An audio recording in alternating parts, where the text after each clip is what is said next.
여러분들이 1학기 때에 표면 거칠기 측정 실습을 했어요. 그죠?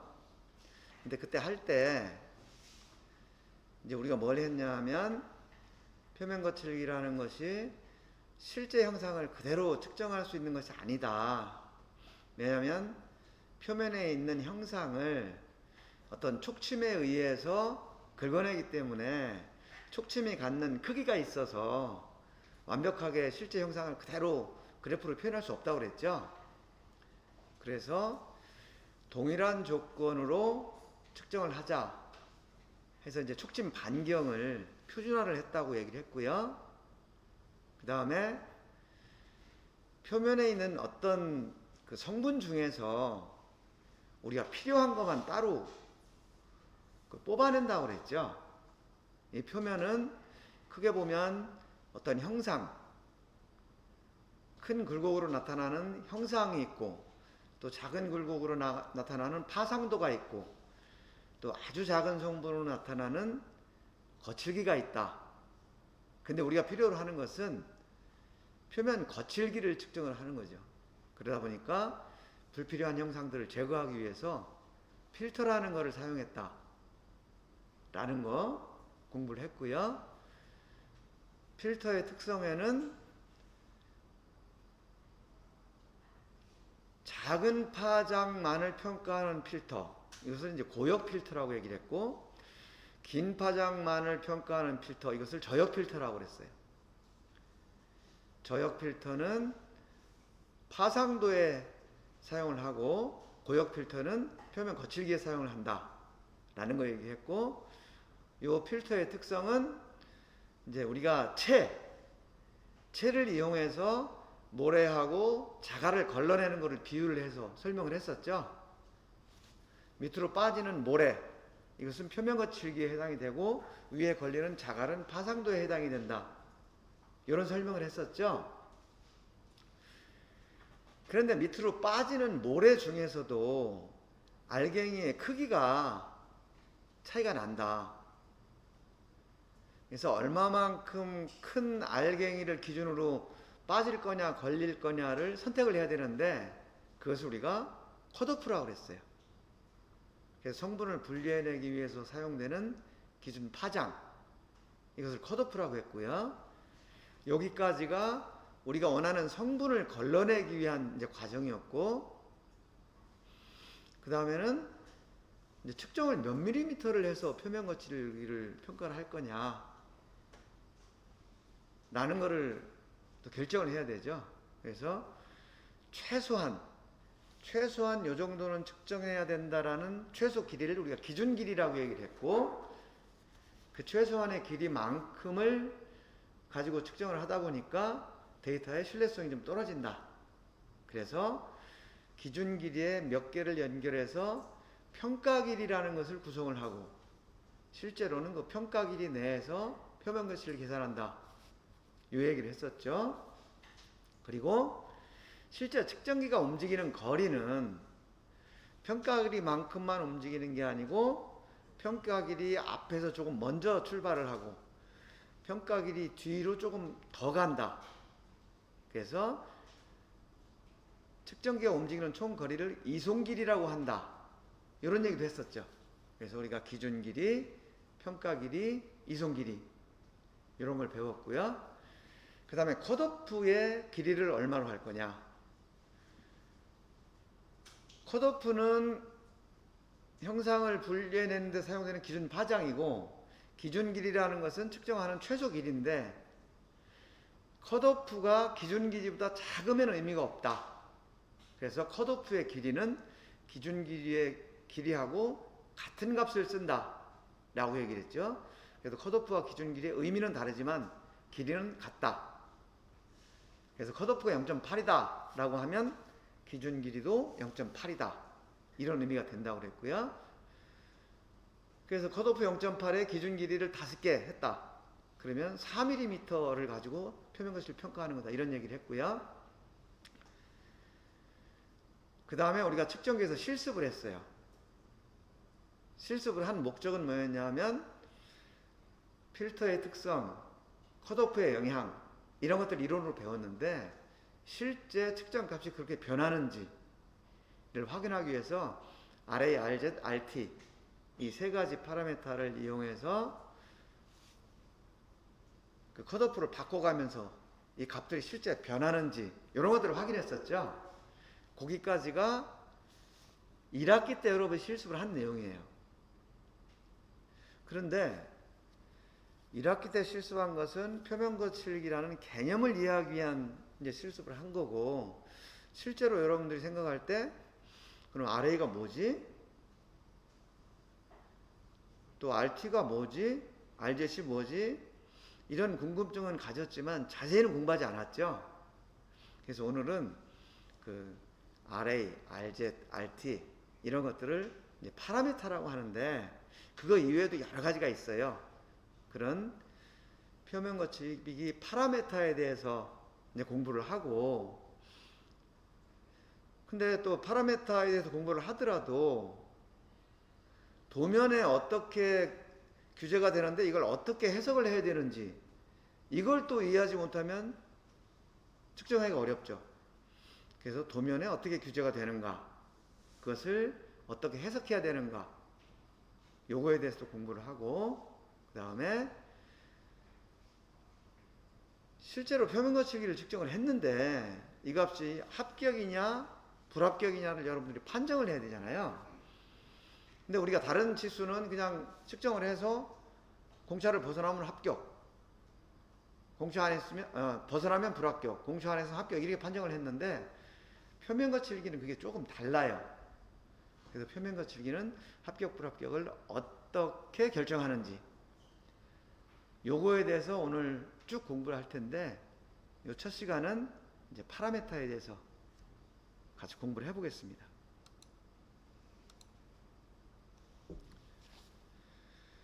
ISO 4287의 이 파라미터의 종류, 용도 이런 것들을 쭉 규정을 해놨는데 그게 어떤 건지를 좀 살펴보고요. 주요 내용은 파라미터라는 게 왜 필요한가,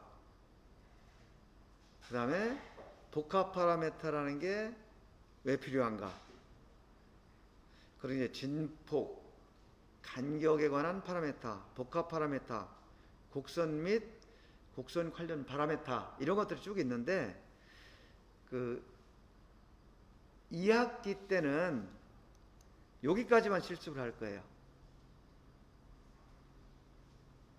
여기까지.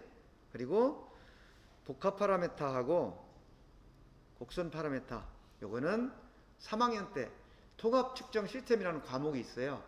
그때 또 공부를 할 겁니다. 왜 그러냐면 한 번에 너무 많은 것을 공부하면 다 그 이해하는데 어려움이 있기 때문에 그 단계를 맞춰서 2학년 1학기 때부터 3학년 2학기 때까지 이렇게 기초 응용 통합 측정 요 과목을 통해서 이걸 쭉 연결을 하는 거예요. 그래서 오늘은 여기까지 한다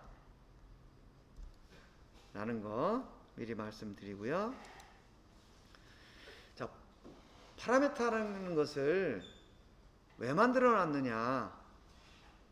예를 들어서 우리가 측정을 했는데 여기가 이제 중심선이에요. 그래프가 이렇게 나왔어. 이렇게. 그러면 우리가 이걸 가지고 어떤 거를 표면 거칠기 값이라고 할 거냐 라는 것에 대해서 의견이 분분할 수가 있어요. 예를 들면 어떤 사람은 야 뭐 여기가 제일 높고 여기가 제일 낮으니까 여기서 여기까지 이 값을 표면 거칠기라고 해야 된다 라는 사람이 있을 거고, 또 어떤 사람은 이런 거는 그냥 하나씩 툭 튀는 거니까 이거는 그냥 정상적으로 가공한 값이라고 볼 수 없다.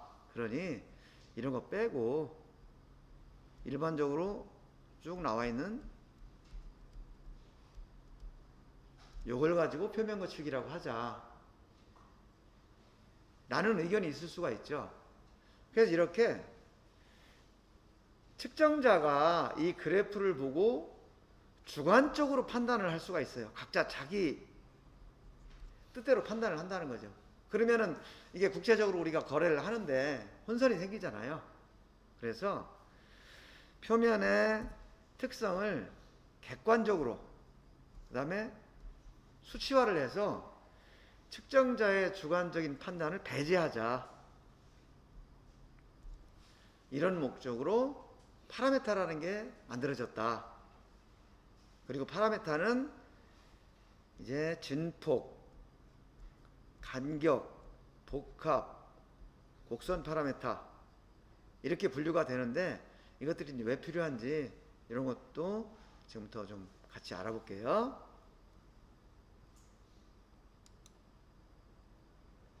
그리고 이 파라메타는 엄밀히 얘기하면 뭐 진폭이나 간격이나 이런 어떤 하나를 가지고 표면을 정확하게 판단하기가 어려워요. 그래서 이 네 가지 파라메타를 동시에 봐야 정확하게 표면을 판단할 수가 있는데, 그런데 또 어떤 경우에는 이 네 가지를 다 보는 것이 좀 비효율적일 수도 있어. 왜냐하면 이 표면 거칠기라는 게 측정을 하고 한 것이 벌써 막 수십 년 되거든요. 40년대 후반 뭐 이때부터 이 작업을 했으니까 한 60년 넘었잖아요. 그러다 보니까 그 사이에 많은 경험이 쌓였어. 그래서 대부분의 경우는 요것만 가지고 평가를 해도 충분하고, 왜냐하면은 선반을 가공할 때는 어떤 형상이 나타나고 연삭으로 가공을 할 때는 어떤 현상이 나타나는 데이터가 쌓였을 거 아니에요. 그러다 보니까 특별한 경우가 아니면은 요런 파라메타만 적용을 해도 문제가 없다라는 경험이 많이 쌓인 거예요. 그래서 그것이 진폭 파라메타예요. 그래서 요 진폭 파라메타를 주로 사용을 하고, 그 다음에 복합, 곡선 이런 파라메타는 어떤 그 제품의 성능을 분석하기 위해서, 연구를 하기 위해서, 또 성능을 예측하기 위해서 이런 때는 이런 파라메타를 사용을 해요. 그래서 요거는 여러분 3학년 때 좀 더 심도 있게 배우기로 한다 라는 거 말씀드리고요. 또 어떤 경우에는 특수한 용도, 자동차 회사에서 뭐 피스톤, 뭐 실린더 이런 쪽에만 또 전문적으로 쓰이는 파라메타가 있고, 또 어떤 경우에는 뭐 어떤 마모 특성을 고려해서 특별히 그런데 사용하는 파라메타가 있고, 이런 것들이 있는데 이것도 우리가 통합측정 시스템 시간에 배울 거예요.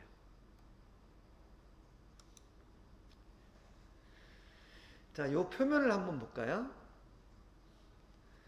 지금 그림으로 볼 때 이 표면하고 이 표면하고 이 표면은 실제 형상이 완전히 다르죠?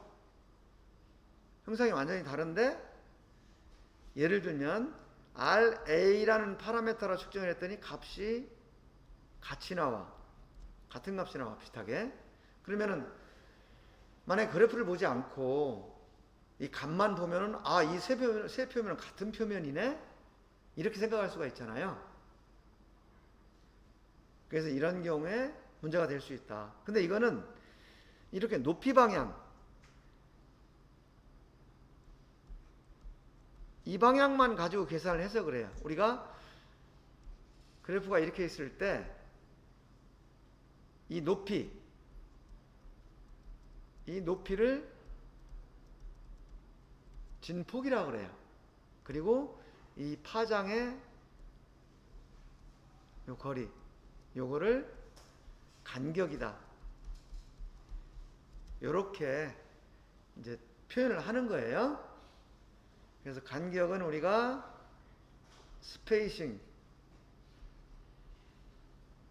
스페이스라고 얘기를 하고, 진폭은 앰플리튜드. 이렇게 표현을 한다는 것도 참고로 알고 계시고요. 그래서 높이 방향만 가지고 따지니까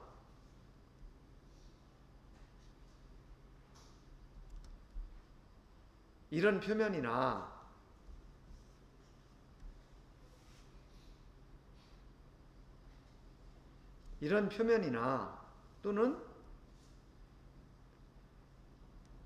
이런 표면이나 이게 다 같은 값이 나와. 여기서 여기를 따지니까 이 값이 되죠. 이것도 여기서 이 값을 따지니까 이 값이 돼. 여기도 마찬가지로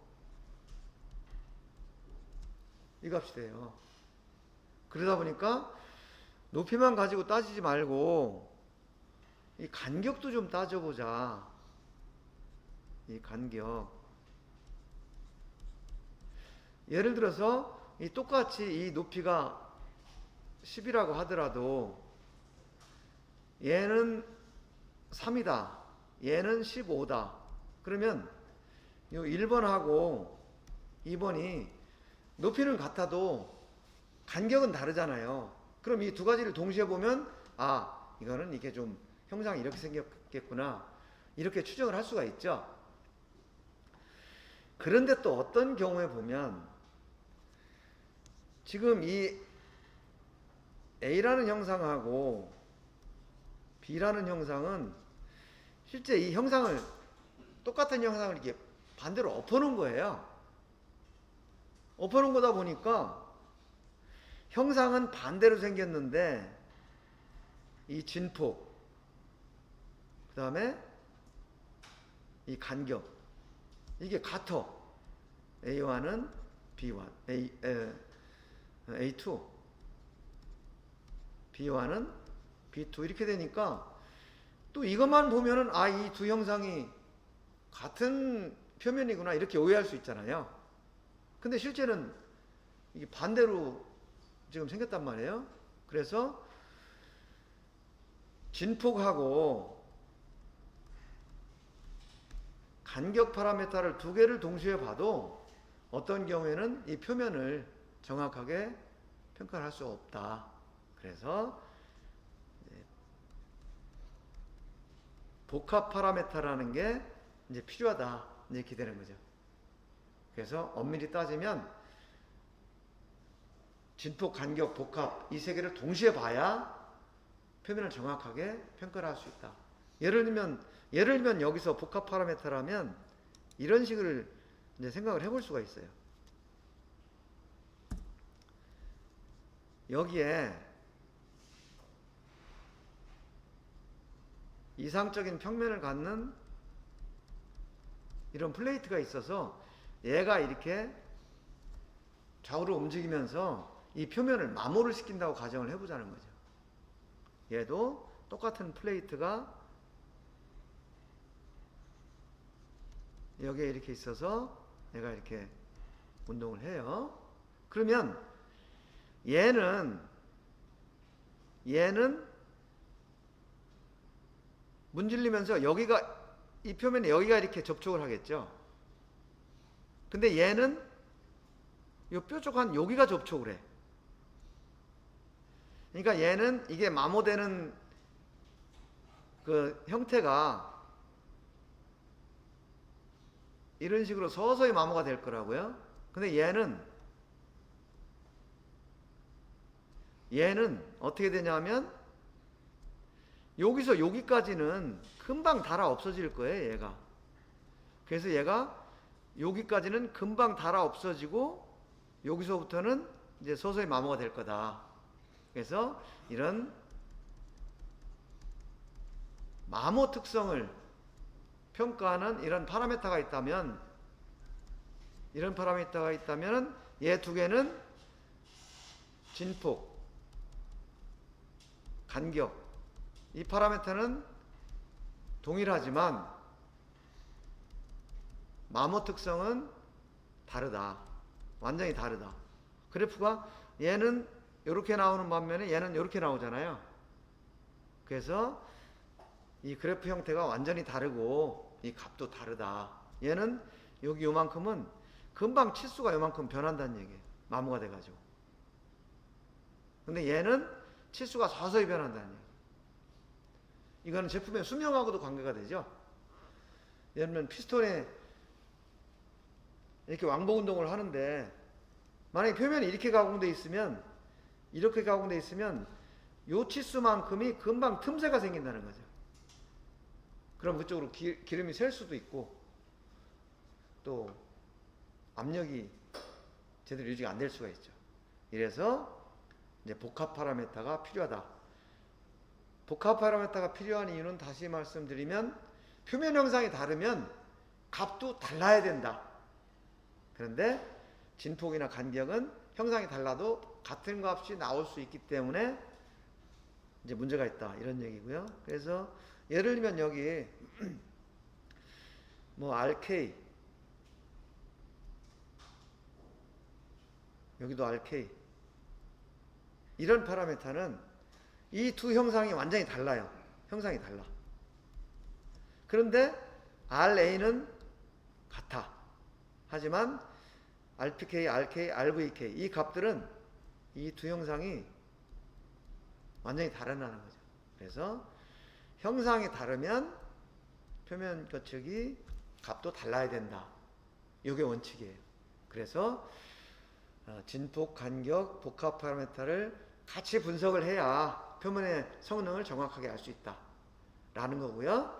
그렇지만 아까 얘기한 대로 오랜 경험상 특수한 경우가 아니면은 진폭 파라미터만을 가지고도 충분히 그 표면을 평가할 수가 있다라는 경험치를 가지고 있다. 그래서 그때 가장 많이 쓰이는 게 RA, RZ, RT 이런 파라미터예요. 그래서 우리가 1학기 때 이걸 한번 본 거예요.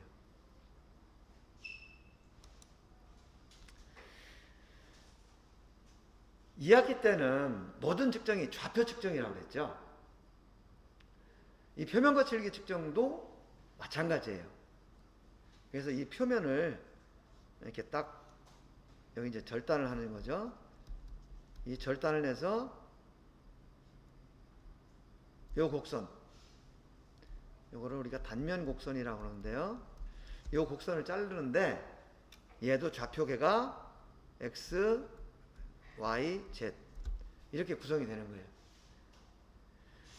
근데 접촉식 표면 거칠기 우리가 실습을 한 데서는 Y는 없죠. Y는 없기 때문에 요거는 별도의 장치를 부착하지 않는 한 없어요. 그렇기 때문에 우리가 지금 취급하는 단면 곡선은 X 그 다음에 Z 이렇게 2차원으로 표현을 한다. 이쪽이 X 이쪽이 Z. 여러분들 기억하시죠? 표면거치 측정기에서 컬럼이 있었고 여기에 여기서 촉침이 측정을 했던 거죠. 그래서 이 부분이 이쪽으로 이렇게 이동을 했고 공작물 표면을 따라서 이 촉침이 아래 위로 이렇게 이동을 한 거예요. 이것이 X축이 되고 이것이 Z축이 되는 거죠. 그래서 우리가 보는 단면 곡선은 전부 X, Z 죽방향이 X, Z 이렇게 표현을 하고 여기 지금 S라는 요 표시가 되어 있죠? 여기 S가 간격이라는 뜻이에요. 간격. X축 간격 스페이스 얘기했죠. 스페이싱, 스페이스 그 약자고요. 그 다음에 Z축은 값을 우리가 좀 구분을 해요. 왜냐하면 이 곡선에 중심선이 있잖아요. 중심선에서 위쪽으로 올라간 부분 여기를 봉우리라고 그래. 그래서 요거를 피크 이렇게 표현을 해요. 그리고 요 안쪽으로 내려온 부분 요거를 골짜기라고 표현해요. 그래서 벨리.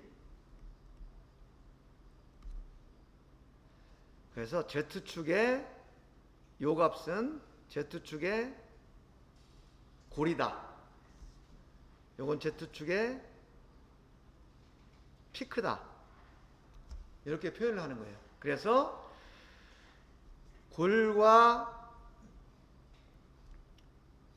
봉우리 이 전체 높이를 ZT라고 그랬죠. Z방향의 토탈. 이렇게 표현을 하는 거예요. 그래서 P가 붙고 V가 붙고 T가 붙으면 꼭대기에서 골짜기까지 전체 이런 개념으로 이해를 하시면 돼요. 그리고 여러분들이 이 파라미터 그래프를 볼 때 요거를 기억하세요. 지금 요 그림 기억나시나요? 요 그림? 실제 영상이 이렇게 돼 있을 때 표면 거시기가 쭉 측정을 하면 이런 형상이 측정이 된다고 그랬죠. 그게 이 형상이에요. 그래서 이거를 1차 곡선이라고 표현을 해요. 그럼 이런 1차 곡선이 필터라는 것을 통과하게 되죠. 필터라는 걸 통과하고 이때 이제 컷오프라는 것을 선택을 하고, 그래서 이 컷오프를 설정을 하고 한 필터를 통과를 하면 그래프가 두 개가 나온다고 그랬어요. 이렇게 짧은 파장만 평가하는 성분, 요거를 고역 필터라고 그랬죠. 이것을 거칠기 곡선이라고 얘기해요. 이 거칠기죠. 그 다음에 이런 큰 파장을 가진 성분, 요것을 파상도 곡선이라고 표현을 한다. 그래서 1차 곡선, 거칠기 곡선, 파상도 곡선 이렇게 얘기를 하면 1차 곡선을 그냥 단면 곡선이라고 표현하게 돼요. 그래서 그냥 단면 곡선 이렇게 얘기를 하면 필터링을 하지 않은 실제 그 표면의 형상이구나 이렇게 이해를 하면 되고, 거칠기 곡선 하면 필터를 통과했는데 고역 필터를 통과한 곡선이구나. 파상도 곡선 이렇게 하면 필터를 통과를 했는데 저역 필터를 통과한 성분이구나. 이렇게 이해를 하면 돼요. 그 다음에 이제 파라미터 종류가 이렇게 여러 가지가 있는데, 우리가 진폭 파라미터라는 것은 높이를 가지고 계산하는 거라고 했죠. 피크에서 밸리까지. 그래서 이제 이런 여러 가지가 있는데 이게 전부 P에서 V까지 이 값을 가지고 얘기를 하는 거예요. 근데 이게 표현은 다르지만 계산하는 방법은 똑같아요. 왜냐면 곡선이 3개니까 골짜기도 3개가 나오고 봉우리도 3개가 나올 거란 말이에요. 그 3개라는 게 단면 곡선, 거칠기 곡선, 파상도 곡선이에요. 그래서 그 단면 곡선, 여기서 이 단면 곡선을 프로파일에서 P를 붙여요. P. 그 다음에 거칠기 곡선은 러프니스에서 R, 파상도 곡선은 V, W, 웨이비니스 이렇게 표현을 하는 거예요. 여기서 보면 PP, RP, WP 이게 그 얘기예요. 그래서 우리는 여기서 요거를 집중적으로 본다 이렇게 생각하면 돼요. 그래서 이거는 그냥 산 높이, 골 깊이, 전체 높이 이렇게 보시면 돼요. 그거를 이제 그래프를 보면서 설명을 할게요.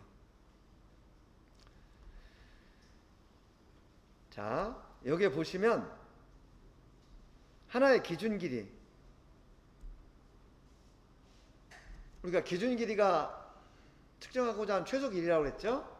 기준 길이에서 여기 평균선이에요. 이 평균선에서 가장 위쪽으로 올라간 거 요거죠. 요거를 RP라고 하는 거예요. 그 다음에 가장 아래쪽으로 내려온 골, 여기까지의 깊이, 요거를 RV라고 하는 거예요. 그리고 요 RP 플러스 RV, 요거를 RP 플러스 RV, 요거를 아까 RT라고 한다고 그랬죠. 근데 이제 요게 몇 가지로 생각을 해봐야 될 게 있어요. 자, 보면 기준 길이는 측정하고자 하는 최소 길이라고 그랬죠. 근데 실제 평가를 할 때는 기준 길이를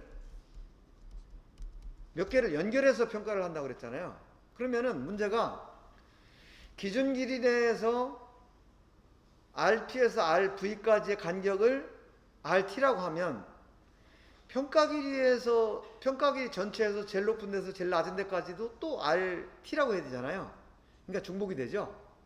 그래서 기준 길이 내에서 RP에서 RV까지, 그거는 RZ라고 표현을 해요. 그리고 평가 길이 내에서 가장 높은 데서 가장 낮은 데까지는 RT라고 표현을 해요. 그래서 요거를 RT라고 표현을 한다.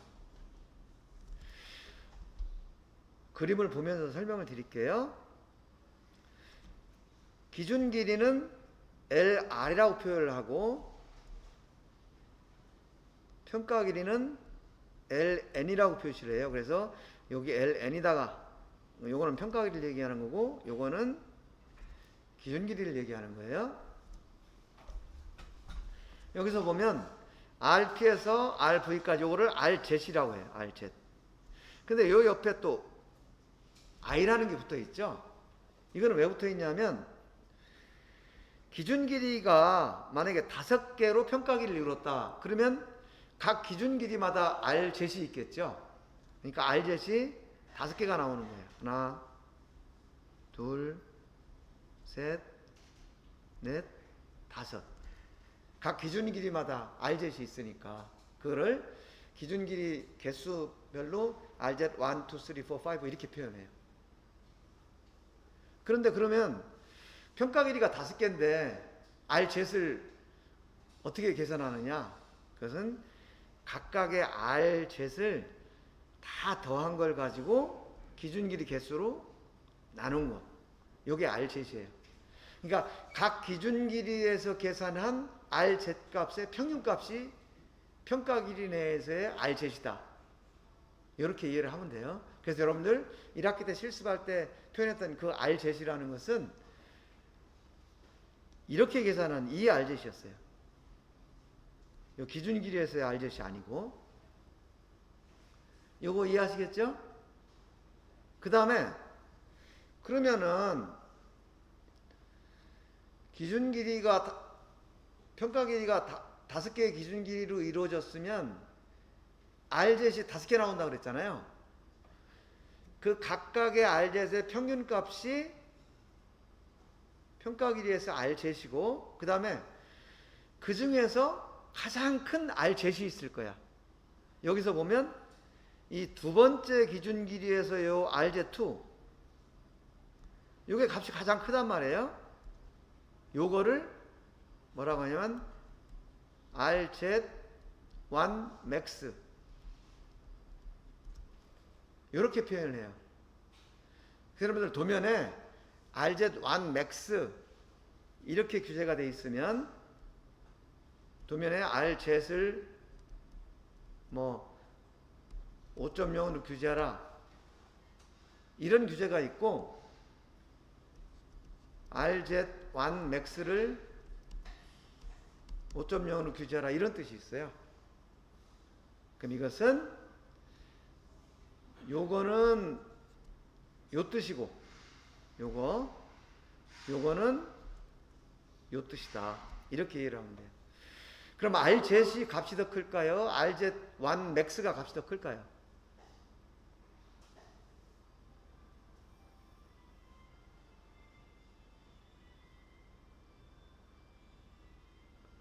RZ과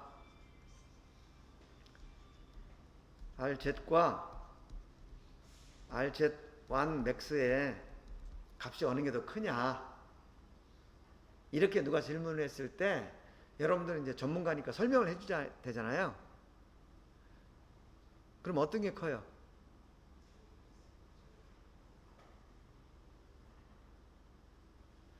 RZ은 평균값이고, 5개의 평균값이고, RZ1 맥스는 그 중에서 제일 큰 거기 때문에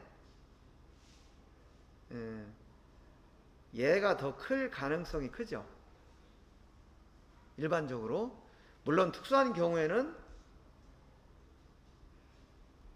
뭐 이렇게 될 수도 있을 거고 여러 가지 경우가 있을 수가 있는데, 일반적으로 보면 이제 얘가 더 클 가능성이 있다, 이렇게 여러분들이 짐작을 할 수가 있어야 되는 거죠.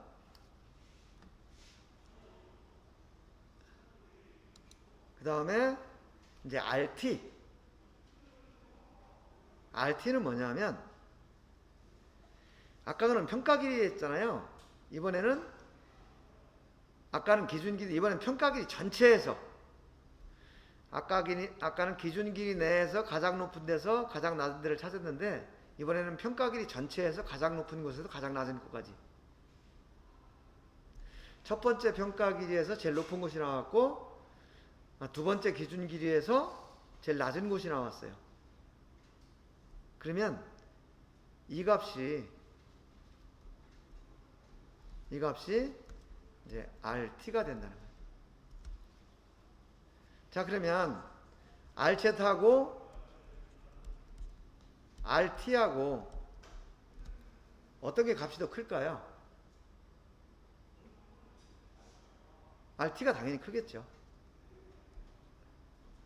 물론 뭐 어떤 경우에는 이렇게 될 수 있지만, 요거는 같은 값이 나오는 경우는 이론적으로 존재하는 거고, 실제로는 RT가 더 큰 값이 될 거다, 그런 얘기예요. 그래서 지금 요것이 RT, RZ1 맥스를 이제 한 번에 정리를 해본 거예요. 기준 길이가 이렇게 5개가 모여서 평가 길이를 이루었다고 한다면, 각각의 기준 길이에서의 RZ, 이것을 평균한 것이 평가 길이 내에서의 RZ이 되고, 평가 길이 내에서 가장 높은 데서 가장 낮은 데까지, 요거는 첫 번째 기준 길이에서 가장 높은 점이 나왔고, 세 번째 기준 길이에서 가장 낮은 점이 나왔네요. 그래서 요 사이의 크기가 RT가 된다. 그 다음에 각각의 RZ에서 가장 큰 값, 요건 세 번째 요 값이 RZ1 맥스가 되는데, 그게 이제 이 값이 되는 거죠. 요 값. 요 그림에서 보면 RT가 가장 크고, 그 다음에 RZ1 맥스, 그 다음에 RZ, 이렇게 되는 거죠. 그래서 요것이 가장 많이 쓰이는 파라미터 중에 하나예요. 요거 이해하실 수 있겠어요?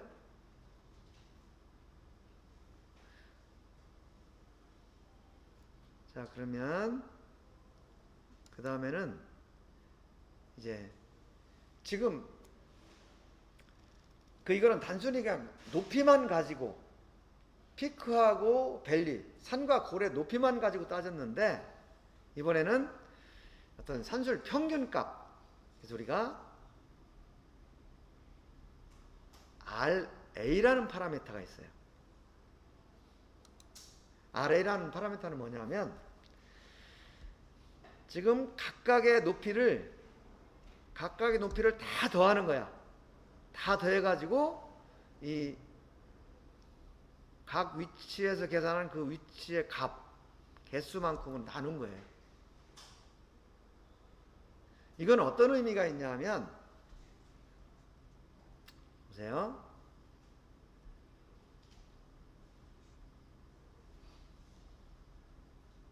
이런 값이 있어. 그러면 얘는 예를 들면 RZ나 RT로 보자고요. 얘는 지금 현재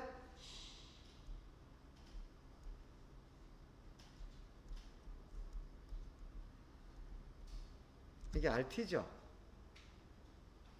그런데 만약에 요거를 싹 없앴어. 그러면 요게 RT가 돼.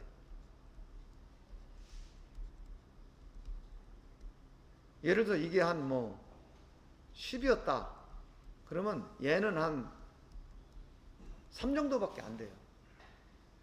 굉장히 그 불규칙한 형상이 있는 거하고 없는 거하고 차이가 많이 나죠.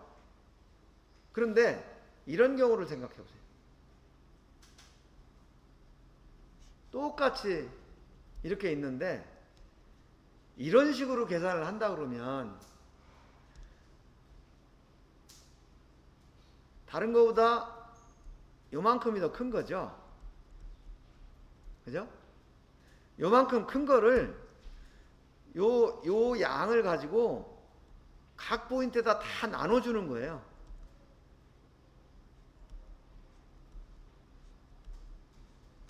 이 툭 튄 부분을 튀지 않은 여러 군데다 다 나눠줘 가지고 계산하는 개념이 지금 이 개념이에요.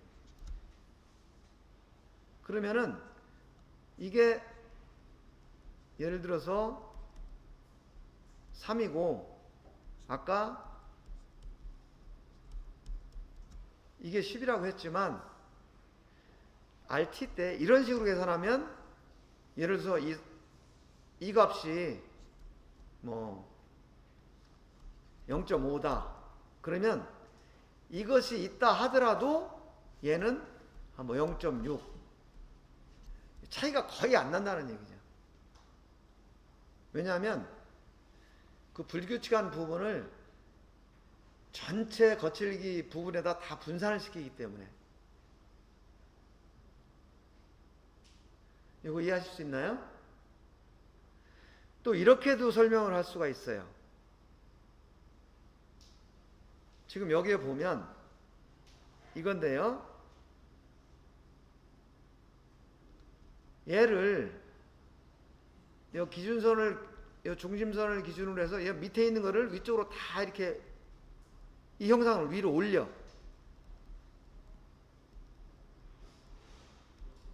이렇게 올려요. 이렇게 올린 다음에 어디엔가 선을 그어 가지고 그 위쪽에 있는 거를 다시 이쪽으로 다 메꿨을 때 이 전체가 이렇게 꽉 차게 되는, 요렇게 되는 요 선까지의 거리, 요게 이제 RA 값이 되는 거예요.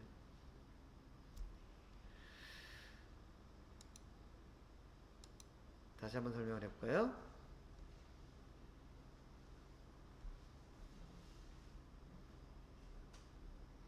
내가 이렇게 있는데 이게 중심선이에요. 이 중심선은 밑에 있는 형상을 위로 올려. 이 부분이죠. 그러면 이렇게 되겠죠. 이렇게 요 밑에는 꽉 차 있고, 그러면 어느 위치엔가 다시 선을 그으면은 여기는 튀어나오고 여기는 공간이 생기잖아요. 여기 있는 요걸 요쪽으로 메꿔 가지고 요거를 여기다 메꾸고, 요거를 여기다도 메꾸고, 여기다도 메꾸고, 요거는 조금밖에 없으니까 조금밖에 못 메꾸니까 여기 많이 남은 것도 여기다 메꾸겠죠. 요것도 여기다 메꾸고. 그래서 이런 식으로 해서 이 전체가 꽉 차게 이렇게 메꿨을 때 요 중심선에서 꽉 차게 메꾼 여기까지 요거를 RA라고 한다는 거죠. 개념적으로 좀 이해가 가시나요? 그래서 이게 왜 안정적이냐 하면은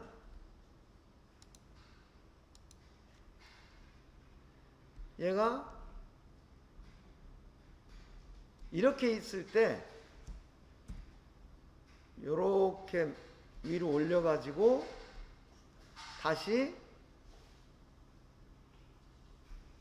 요렇게 메꿔서 요게 RA가 돼요. 근데 만약에 얘가 이렇게 가다가 뭐가 하나가 툭 튀는 게 있다 하더라도, 이렇게 있다 하더라도 얘는 일단 여기를 메꾸죠.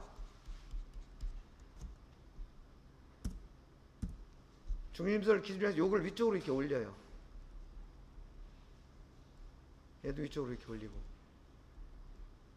이렇게 올리는데, 그 다음에 선을 그어가지고 이 위쪽에 있는 걸 까서 이쪽으로 메꿀 때 요거는 면적이 좁잖아요. 요 좁은 것을 여기다가도 메꾸고 여기다가도 메꾸고 여기다 같이 쭉 나눠서 메꾸다 보니까 이게 있을 때나 없을 때나 요 높이차는 거의 나지 않는다는 거죠.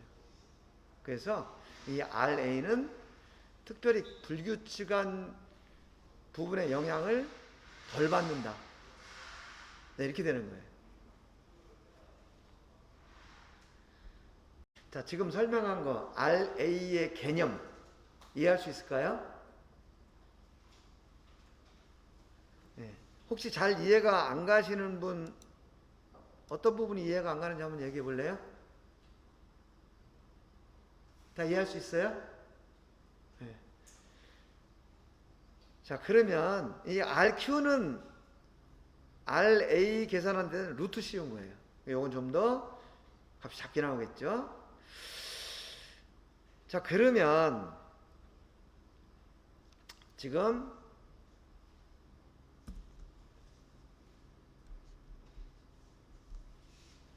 RZ,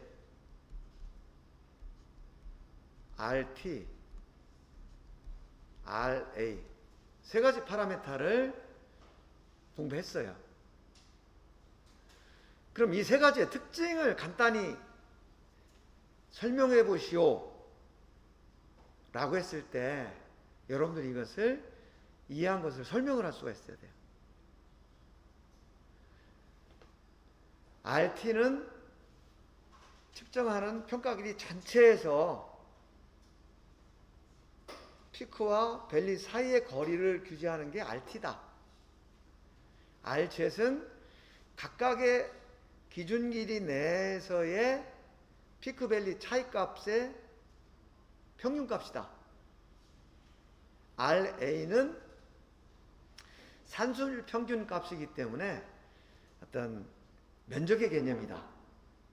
그래서 RT는 불규칙한 형상의 영향을 100% 그대로 받는 거죠. 제일 높은 데서 제일 낮은 데까지니까. RZ는 불규칙한 형상의 영향을 받긴 받지만 RZ보다는 RT보다는 조금 덜 받는다. 이런 개념이고요. RA는 불규칙한 형상이 간혹 있어도 영향을 거의 안 받는다. 이런 특성이 있어요. 그래서 여러분들이 설계자가 표면을 규제할 때 이 표면은 조금 더 튀는 것이 있으면 안 된다 라고 할 때는 RT라는 파라미터를 규제를 하고, 그 다음에 전반적으로 잘 가공이 됐으면 한두 군데 튀는 데가 있어도 특별히 제품에 기능이 없다 라고 할 때는 RA를 규제를 하고, 그 중간 정도 될 때는 RZ를 규제를 하는 거예요. 그러니까 RT나 RZ 이런 것은 어떤 반사 특성이 있는 곳, 빛이 반사될 때 튀는 게 있으면 난반사가 되잖아요. 그래서 반사 특성이 있는데 예를 들면 그런 데는 RT나 RZ를 엄격하게 규제를 해야 될 거고, 그렇지 않고 어떤 기능성, 뭐 마모라든지 조립이라든지 이런 경우에는 한두 개 튀는 거 있어도 마모되면 금방 없어지니까 그런 경우에는 RA를 규제를 할 수가 있겠죠. 일반적으로는 이 RA를 가장 많이 써요. RA를 가장 많이 규제를 하는데, 그러면서도 이거 이상 튀는 거는 좀 문제가 있지 라고 할 때는 RA와 RZ를 동시에 규제를 해요. 그거는 또 다음 시간에 볼게요. 자, 지금까지 RZ, RT, RA 설명했는데 여기까지는 잘 이해를 하신 거죠? 예. 그 다음에 또 한 가지는 우리 이제 진폭만 가지고 얘기했잖아요. 그 다음에 간격 파라미터가 있어요. 간격 파라미터가 있는데 그거는 말 그대로 이 간격, 이 중심선을 기준으로 해서 여기서 여기까지의 간격, 이 간격을 가지고 이제 평균값을 낸 거, 요거를 RSM이라고 표현해요. 라프니스 스페이싱 민, 이게 평균값. 이거는 이해하기 간단하죠. 그런데 이제 이걸 할 때, 아이 그러면 여기서 여기까지도 간격이고 여기서 여기까지도 간격인데 이거는 왜 간격이라고 안 하고 이런 것만 간격이라고 했느냐, 이런 의문 여러분들 가질 수가 있죠. 근데 이 표면의 특성이라는 것이 아주 자잘한 거는 또 일부분 제외를 해야 돼요. 그래서 이 SM을 계산할 때 높이는 이 RZ의 10% 이상이어야 되고, 그 다음에 기본 간격, 이것은 기준 길이의 1% 이상이 되어야 된다. 그래서 높이는 10%, RZ의 10%, 그 다음에 요 길이, 요게 길이죠. 요 길이는 기준 길이의 1% 이상 되는 요 두 가지를 만족하는 경우에만 요걸 계산을 하는 거예요. 그래서 이런 것들은 제외가 되고 이런 성분이 계산이 된 거예요. 네, 그렇게 이해를 하시고, 여기까지가 이번 시간에, 그리고 여러분들 이번 학기에 실습할 내용이에요. 그래서 진폭, 간격. 그 다음에 복합 파라메타, 어떤 곡선 관련 파라메타, 이런 것들이 쭉 있는데 이것은 3학년 때 추가로 공부를 하기로 하고, 지금까지 설명드린 거에 대해서 질문할 거 있을까요? 네, 지금은 여러분들이 듣기는 했지만 잘 이해가 안 갈 수도 있어요. 왜냐하면 직접 실습을 해보는 거하고 듣기만 하는 거하고 다르니까. 그래서 이거는 실습을 하면서 또 궁금한 건 물어보도록 합시다. 자, 그럼 이거 수업 마치고요. 10분 후에 다음 시간 시작하겠습니다. 네, 수고하셨습니다.